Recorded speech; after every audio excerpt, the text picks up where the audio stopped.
প্রশাসন তাদেরকে এমনভাবে আরো স্ট্রিক্টলি বুঝাইতে হবে যে এটা নিয়ে খেলা করা যায় না, এটা নিয়ে খেলা করা যায় না, এবং এটার যত্রতত্র এটার ব্যবস্থাপনা হতে পারে না, যত্রতত্র এটার ব্যবসা হতে পারে না। এই বিষয়টার উপর অবশ্যই স্ট্রংলি আমি মনে করি সিটি কর্পোরেশন বলি, আজকে ফায়ার সার্ভিস বলি বা আমাদের মন্ত্রণালয় বলি, যারা এই ব্যাপারে কনসার্ন, অবশ্যই এই ব্যাপারে আরো কঠিন হওয়া উচিত। এই বিষয়টা আমাদের দেওয়ার দরকার। তবে সবচেয়ে বড় কথা যে আজকে পরিবেশের কথা আমরা বলি, যে দেখেন পরিবেশের উপরে আমি আজকে সারা পৃথিবীতেই কিন্তু পরিবেশের পরিবর্তন। আমাদের নর্মালি তারা এসি ব্যবহার করে না, কিন্তু এখন মানে তারা হাই উতাস করতেছে অনেকটা অবস্থা।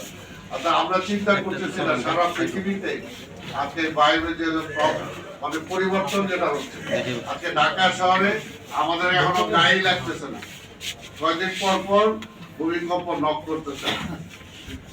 করতেছে, যে কোনো সব খোদা না করুক, যদি এটা একটা বড় আকারে কখনো যদি হিট করে, তখন আমার অবস্থাটা কি হবে, তখন আবার কান্নাকাটি করবো। যে এর আগে আমার যে প্রিকশন নেওয়া দরকার, আজকে সাধারণ নাগরিক হিসাবে, সরকার হিসাবে তো সরকারের দায়িত্ব আছেই, সিটি কর্পোরেশনের দায়িত্ব আছে, সেটা আমি সব এগ্রি করি। আপনি এখানে যে সমস্ত আলোচনা হলো আমি নিজেও এগ্রি করি, আজকে সিটি গভর্নমেন্ট দরকার, কিন্তু পাশাপাশি সবচেয়ে বড় দায়িত্বটা আজকে যে রাজ্যকে কাজ করে বা সিটি কর্পোরেশনে কাজ করে বা ফায়ার ব্রিগেডে কাজ করে, আজকে মিনিমাম মুনাফার জন্য যদি এমন একটা লাইসেন্স সে দিয়ে দেয়, তাহলে তো সেটা জীবনে একটা বিশেষ উচ্চ পদস্থ লোকরা সেখানে ছিল।